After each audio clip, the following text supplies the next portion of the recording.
Welcome everybody to the Research Mentor Academy. My name is Leon Lynchik, and this program is funded by the AUR Research and Education Foundation, a small grant that I wrote with Jim Rawson.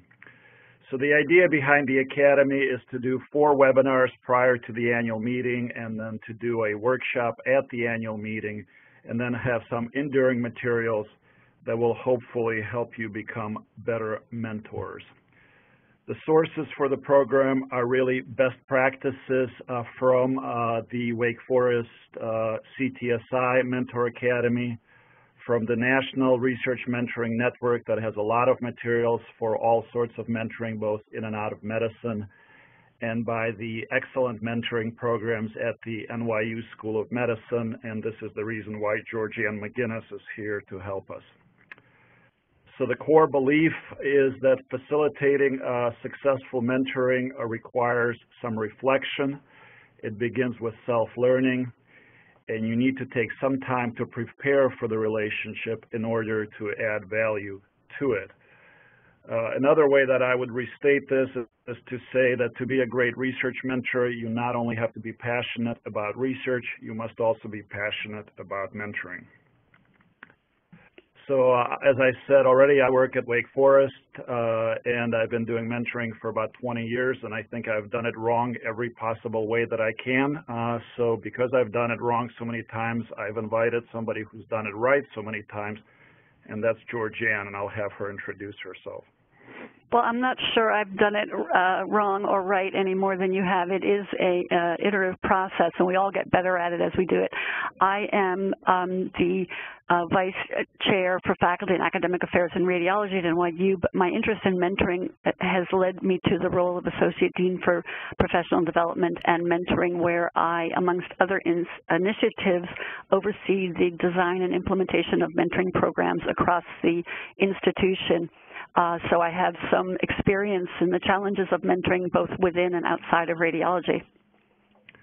Great, thank you. So the webinar today will focus on the beginning of the relationship. The next one will talk about the middle of the relationship. The one in February will talk about gracefully ending the relationship. And the last one will tie it all together, help you articulate your own mentoring philosophy, and talk specifically about overcoming challenges.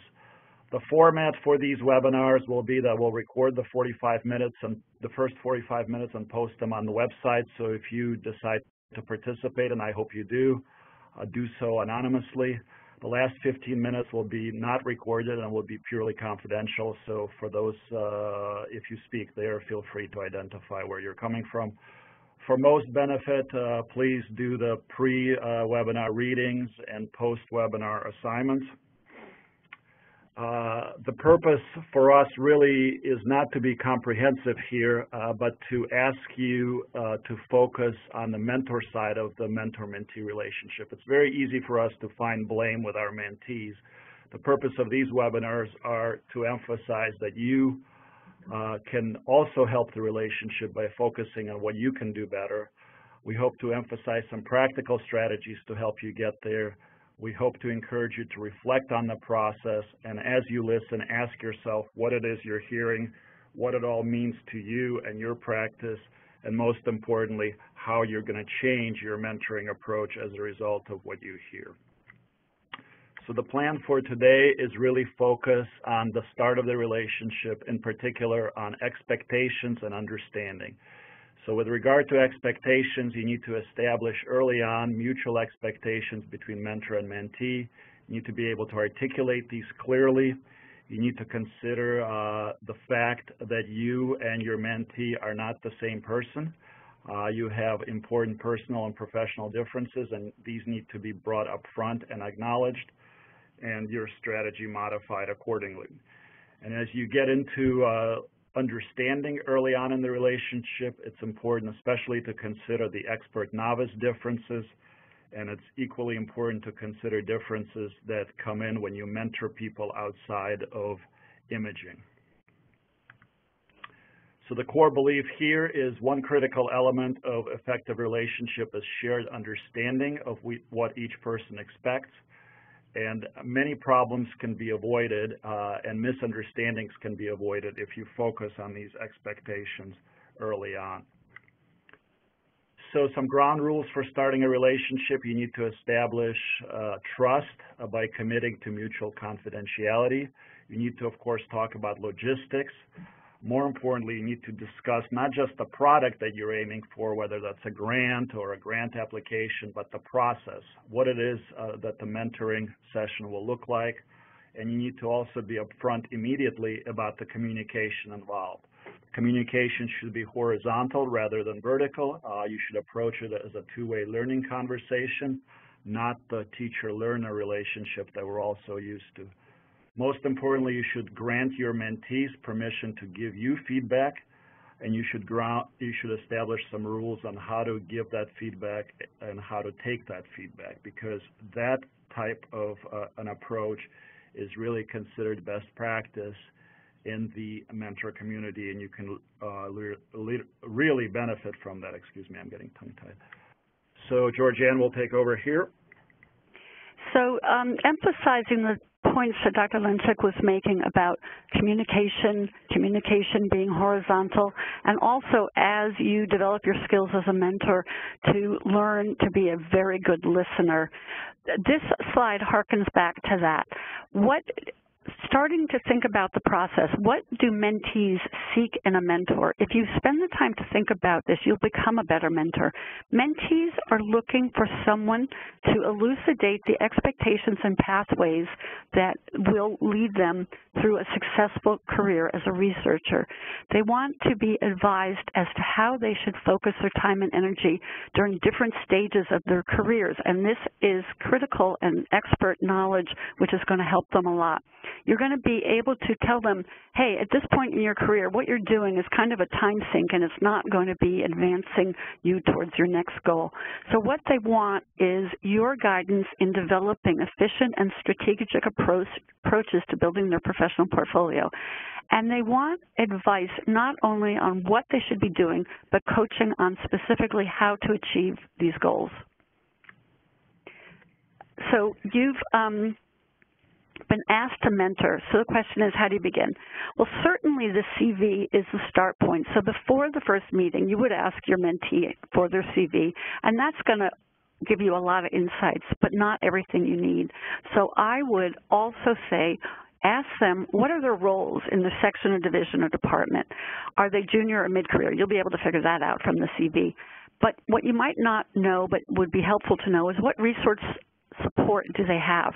Do they have administrative support, statistical support? How much protected time do they have? Do they have funding? All of this will advance your first conversation.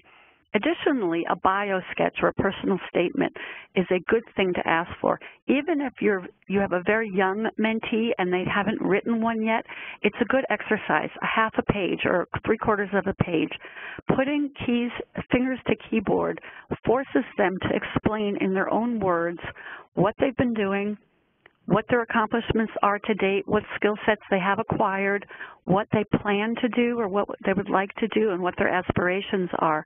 And by getting them to put this on paper, it serves as a key not only to understanding their CV, but to really accelerating the mentoring process. So the first meeting, how to begin. What you're going to try to do at the first meeting with your mentee is to set the stage for a productive and positive relationship. And a lot of this boils down to the communication we were talking about. To get the process off on the right foot, you should explore together expectations for the process to make sure that your goals and expectations are concordant and match. Sometimes mentees have very exaggerated notions about what services you can provide, and that's going to, by the way, vary between different mentees and how much time and effort they have available to extend. But you're best off establishing from the get-go so there's no misunderstandings or future disappointments. Not establishing consensus from the beginning can actually be very costly down the road when people become frustrated or disappointed by the process. You're also going to establish the cadence for your meetings and interactions. You'll decide how and how frequently to meet and where you're going to meet. you should probably establish that it's the mentee's responsibility to keep you, the mentor, apprised of developments and progress that they're making. It's also a good idea to establish in a nice way what are acceptable and what are less acceptable interactions. So what I would say, when I'm talking to mentees, what's very welcome is ad hoc meetings scheduled for unexpected or time-sensitive issues that arise, and of course these things do arise. Certainly quick yes/no questions anytime. Just pop in, talk to me, send me an email. And impromptu talks when they're mutually convenient are also fine. What's not so welcome, perhaps, are a lot of unscheduled calls or emails for what boil down to relatively minor issues. So it's good to just, again, the more communication, the more you can get things out in the open, the more there's candid discussion, the stronger and more productive the relationship will be down the road. This slide emphasizes that it's really a bidirectional and two-way process. A lot of people see the mentee as the recipient of all the beneficence of the mentor, and they see the mentor as somebody who has all the responsibilities in the relationship. But in fact, mentees have responsibilities in the relationship too, including on the right-hand side to meet the goals and deadlines, but also to internalize and accept feedback, acknowledging that anything that they hear that might be less than positive, that might appear to be criticism, is only given with nothing but their own best interests at heart and are offered to them by an expert who wants to see them succeed. So they need to accept and internalize the feedback. And I would also stress that it's a very good thing for mentees to show appreciation to their mentors. Nobody has a whole lot of time to mentor, and we're doing this because we love to do it. For the goals for the mentors, some of this has to do with wanting to see your mentee, the secondary gain from seeing trainees and mentees be successful, but it's also our opportunity to develop and the next generations of leaders in our field. We want to be inspirational, and at the end of the day, in many respects, the people we train, the people we mentor, are going to be our most lasting legacy to the field of radiology. This is a slide that outlines, really to stress the point that there are valuable pursuits that change and evolve during different stages of careers. So you as the mentor, for instance, could be advising the mentee that early on they should be building a strong scientific reputation by doing well-designed projects. They should be contributing to papers and more becoming a lead author on papers, whereas by the mid-career, they should be lead author and more senior author on papers. Hopefully by mid-career, they will have developed a research niche or focus whereby they would be the regional or institutional, or better yet, one of the national experts in a specific field. They should be leading grant applications and so forth. You also have the opportunity, and this is important, to advise mentees what are drains, time drains, what are pitfalls, what are time sinks, what they should not be spending a lot of time doing. And again, this will change during different phases of your career. So I want to emphasize, book chapters. We've all written book chapters. We get asked to read book chapters. There's sort of no way to avoid it early in your career, but don't spend too much time writing book chapters. Another big time sink. People, failure to publish your work after presentations. People have a lot of data. They present it at national meetings. It gets well regarded and well received, and then somehow the papers don't come out. Too much travel, shilling for industry, all of these are potential pitfalls that you as the expert can guide your mentee to avoiding. Thank you, Georgianne. So maybe I can ask the first question, and that is, thinking about that first or second encounter with a mentee, have you ever had a situation where you just felt that the fit was wrong and you had to turn down the mentee?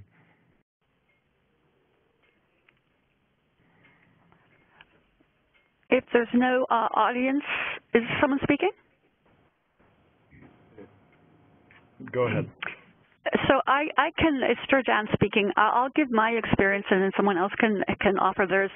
So sometimes, despite the best efforts to making a strong match between the mentor and mentee, you get a sense early on that it isn't going to work. And that may be because the mentee is at a phase in their career where they need more intensive mentoring than you're able to provide due to constraints on time, or perhaps your research expertise doesn't fit the demands and the niche that they're looking for.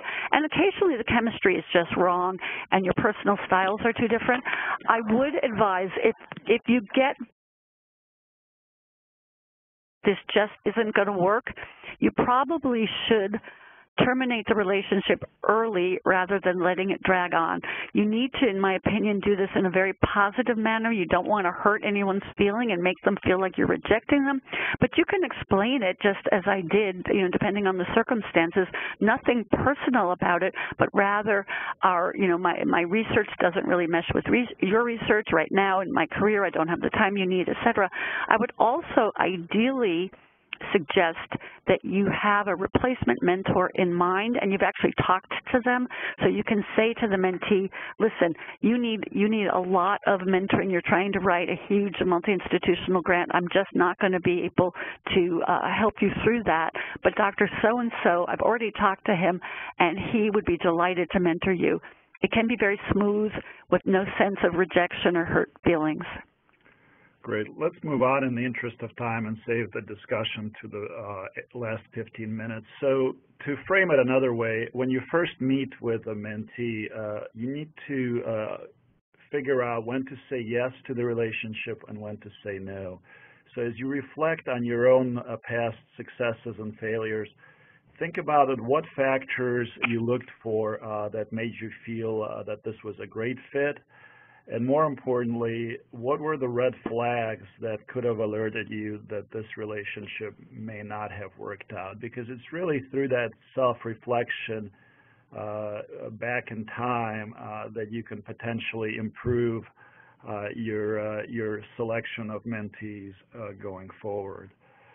So what I find helpful is looking at a cheat sheet such as this prior to talking to a mentee for the first time, because it really reminds me to kind of broaden out the discussion beyond the mentee's immediate goals of writing a paper or doing a project or submitting an abstract or writing a grant, and forces me to take a longer view. So forces me to think about, how do we get to know each other?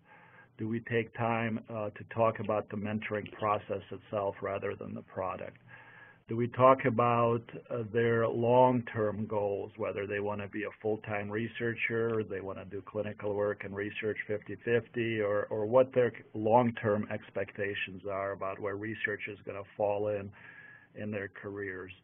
And we also talk about styles of mentoring, what things worked in the past, what things failed in the past. I have, as I mentioned already, so many anecdotes of things that went wrong that I'm more than willing to share it with prospective mentees. And then we talk about personal style. Some people are more introverted, some are extroverted, some need a little bit more prodding. And Georgianne already talked about some strategies on how to get this going with a CV and a personal statement. This cheat sheet also gives you specific questions that you can ask yourself going into this first meeting. So something like this, please consider using if you're not doing so already. The other thing is an alignment checklist. So this is designed to be completed by the mentor and mentee at the end of the first or second meeting to make sure that both are on the same page. And you literally go down the list and you check off if you agree on certain things. And what for me is the most difficult to do, but also the most important to do, is number 9, is to be open to the fact that the honeymoon period in the relationship may end, that difficulties may arise, and what would the resolution to these difficulties look like. And To put it simply, you want to avoid avoidance. You don't want to have somebody crawl into their hole and be afraid to speak to you because a conflict arises. You need to create an atmosphere where they're willing to come and talk to you about what's bothering them so that you can work through that. Another way to do that also at the early on meeting is to actually have a checklist where both the mentor and the mentee checks their individual items, and I've used this before as well. And the two that I like here on the mentor side, which is what this webinar is about, is you need to, I think, enthusiastically engage in helping this person, and you need to be committed to self-improvement. So as I said at the outset, everybody assumes that you're doing research mentoring because you're a great researcher. So that piece is given. But what separates kind of average mentors from great ones is that the great ones are able to devote themselves enthusiastically to the process, and more importantly, can learn something about the process and improve as a result. So let me pause here and see if there is a comment from anybody before we move further.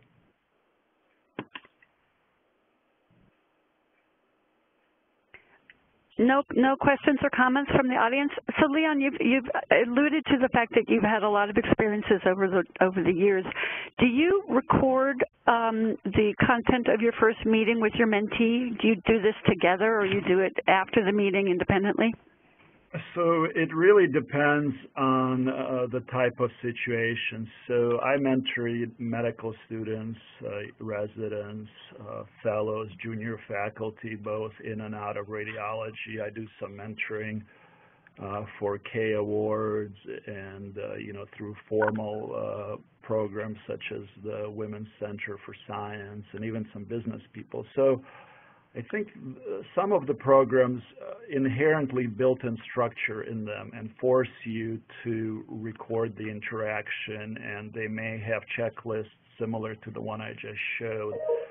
But what I've learned recently from going through the Research Mentor Academy here at Wake is that even the informal ones that we do routinely with our residents and fellows, the relationship could really be helped if you start to structure a little bit and formalize it. So do I do it with everybody yet? The answer is no, but I'm hoping to get there sometime soon because I've already seen benefits of it.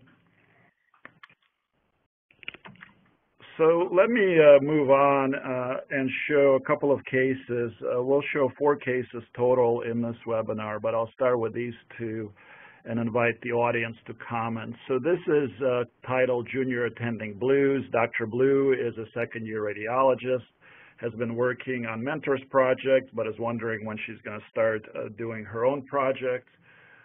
She wants to bring up her concerns, but the mentor always seems busy.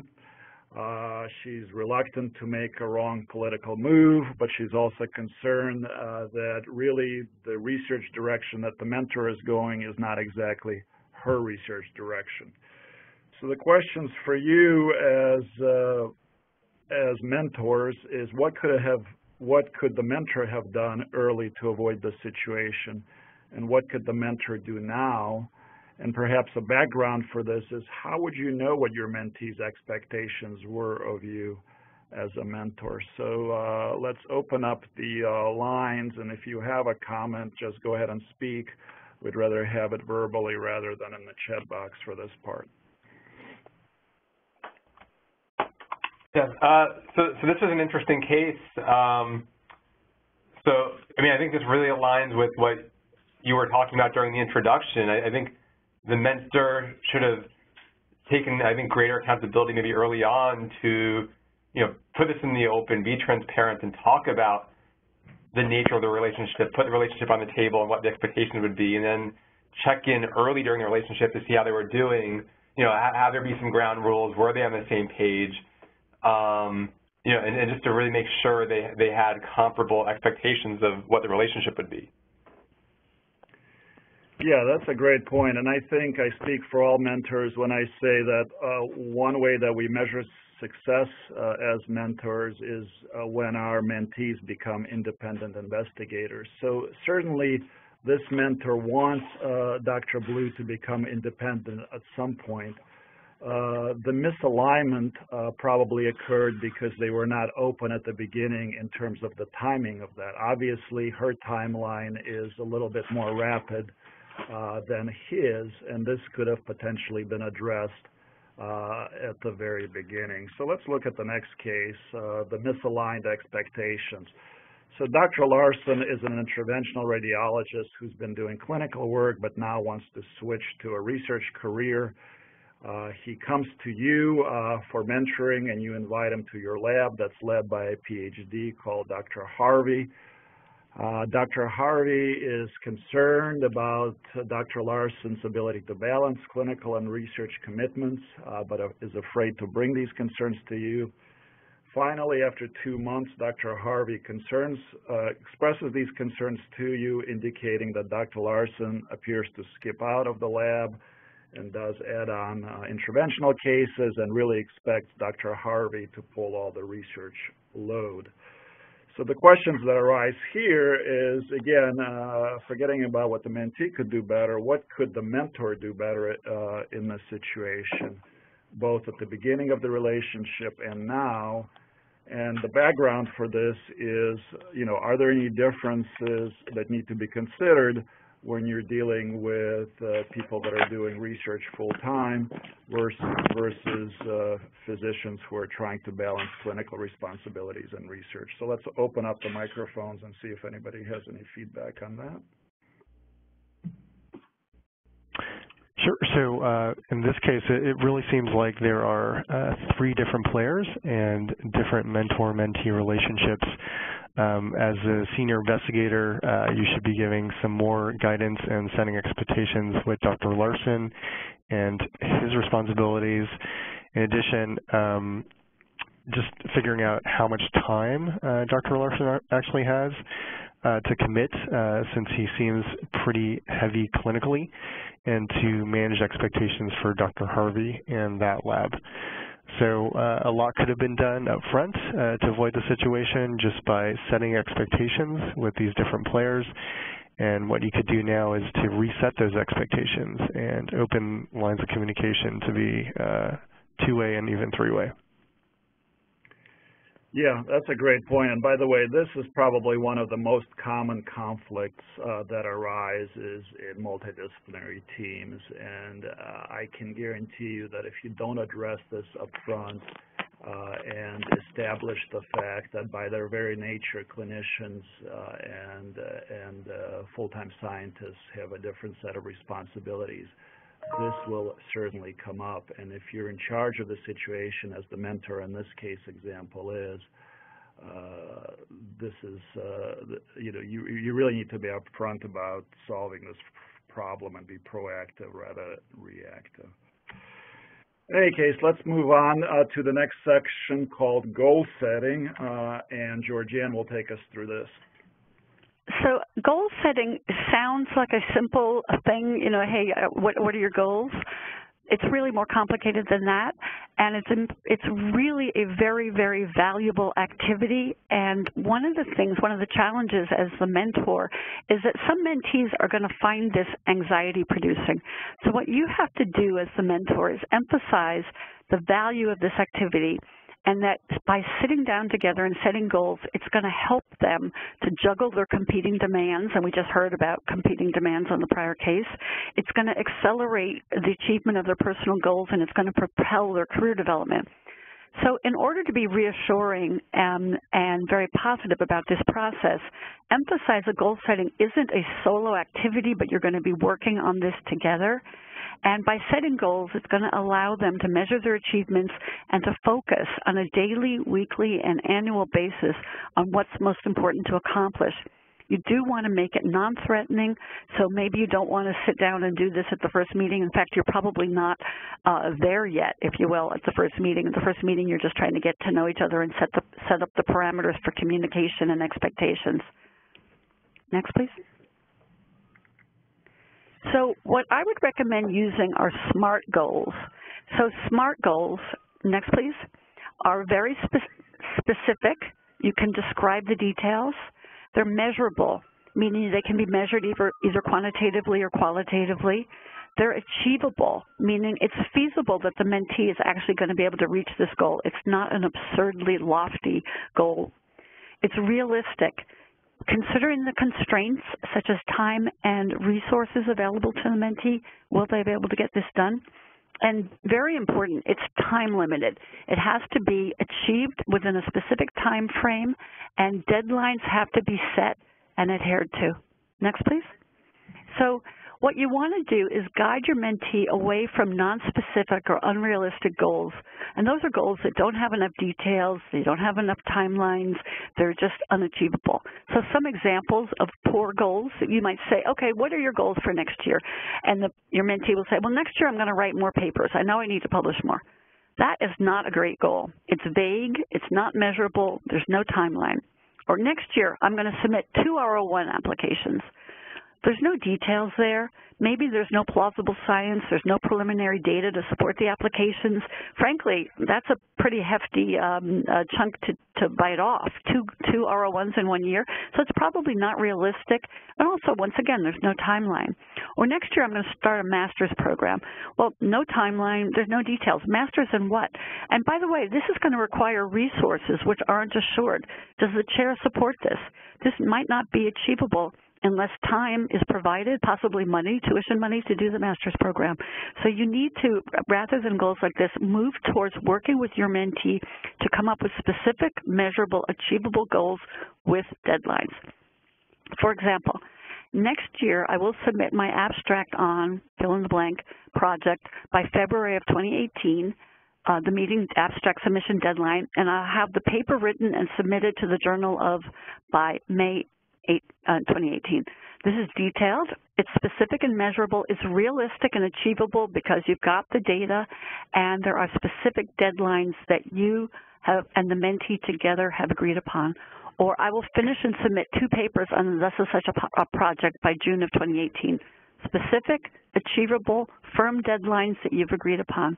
Or I'll make an appointment with the chair within the next month, and I'm going to ask her for her support in my application to a faculty development program for translational researchers. It's specific, it's measurable, it's potentially achievable, but it's realistic if the chair supports it because it aligns with departmental goals of building translational researchers. And once again, there are deadlines. Next, please.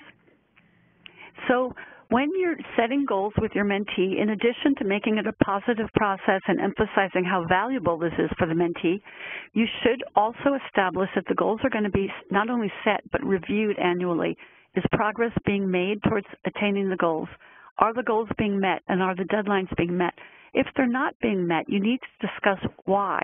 There may be legitimate obstacles which you can eliminate or adapt to. And this has to do with perhaps changes in the environment or new constraints that have come up. But you have to drill down and really dissect why goals haven't been met.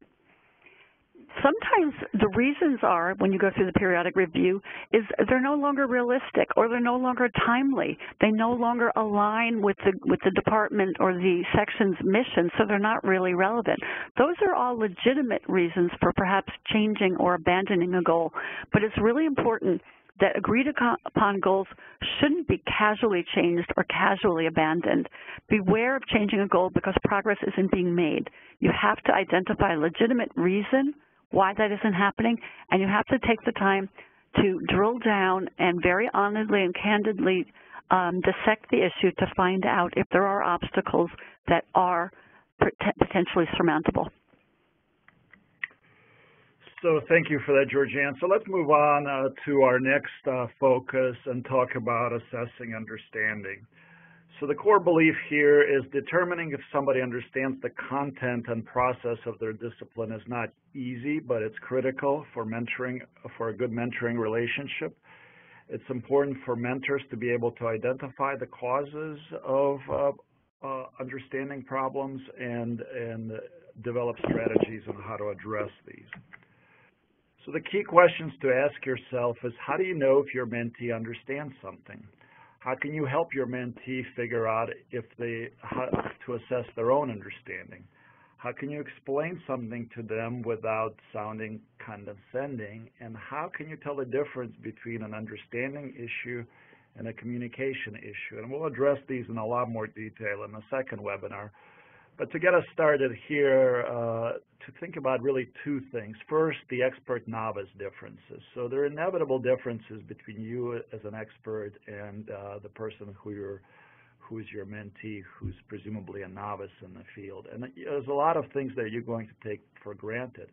And one of the ways you can help the relationship is if you put yourself in the mentee's shoes, and if you try to remember what it was like for you to be brand new in the field and not to have such a broad understanding. So it sounds obvious, but it really forces some mental gymnastics to be able to do that with each mentee. The second is differences across disciplines.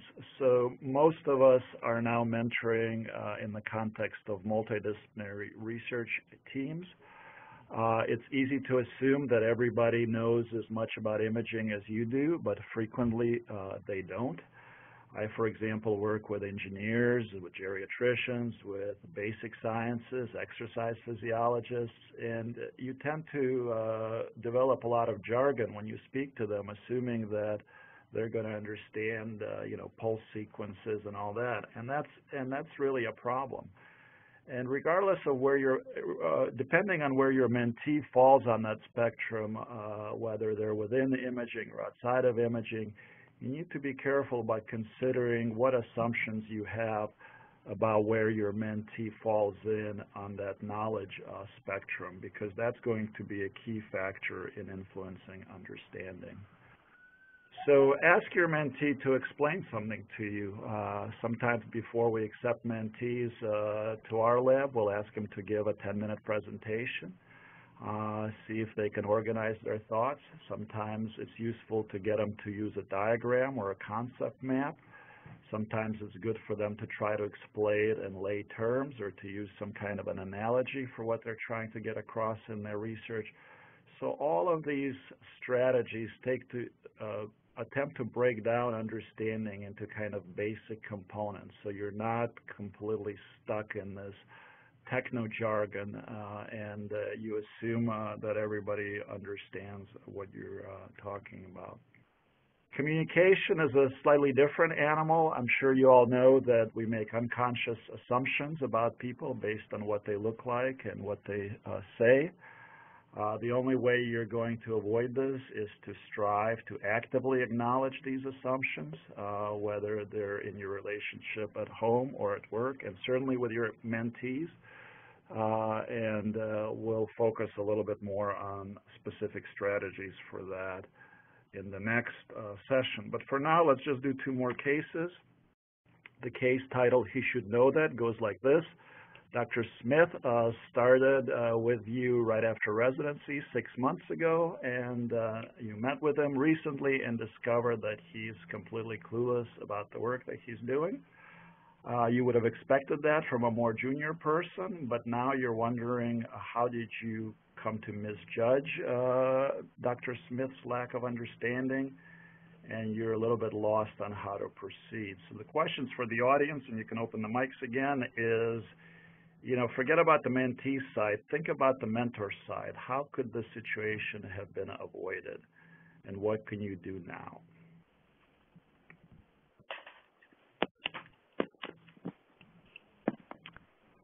So it really sounds like, again, we should have assessed understanding earlier in the process. It's been 6 months, and we've had regular meetings with him. And at any point where there's a red flag about understanding,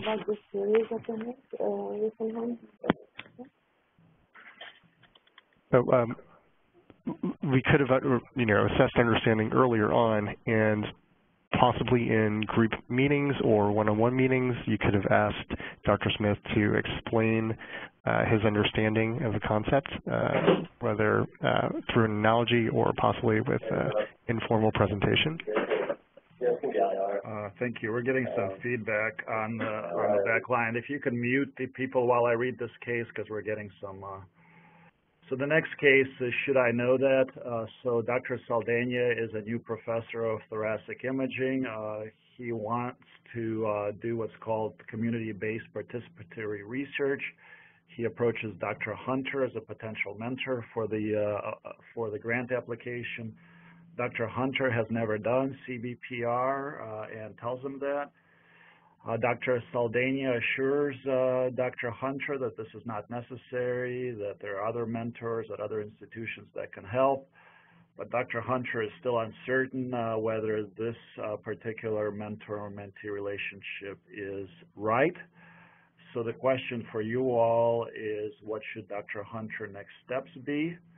And more broadly, how does a mentor improve their ability to work with mentees whose research area is really different from their own?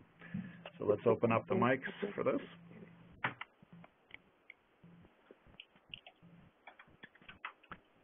So I'm happy to start the conversation, and here it really does seem like Dr. Saldana wants to work with Dr. Hunter, but Dr. Hunter is wisely pointing out that this isn't his area of expertise.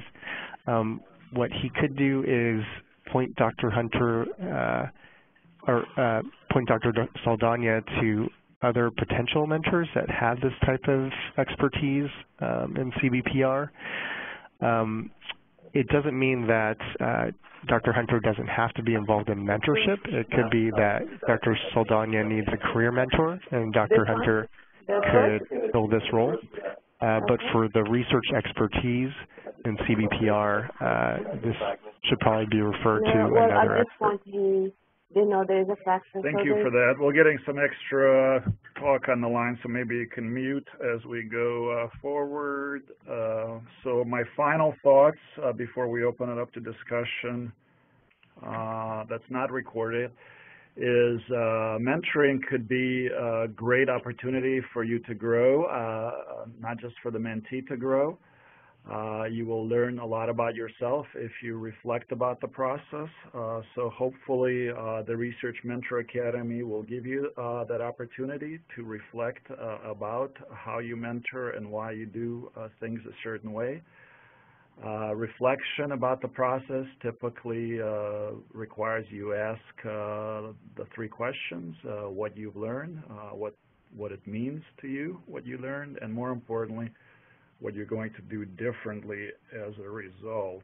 So the homework for you is to really focus on that last question, the action, the now what. And if before the next webinar you can identify 3 areas for personal improvement that you can focus on as a mentor, especially early on in the relationship and the part that we've spoken about in this webinar. If anybody's interested, the 3 that I focused on are here, and you don't have to copy mine, but encourage yourselves to sit down and try to develop your own list of how you can do better and what you can do better as a mentor. I'd like to acknowledge the Wake Forest CTSI Mentor Academy, which I attended, and the grant that paid for it. And I would especially like to thank Anita Pulley and Deborah Diz, who put up with me in the 10 weeks of the program there and have helped me and Georgianne develop the program here.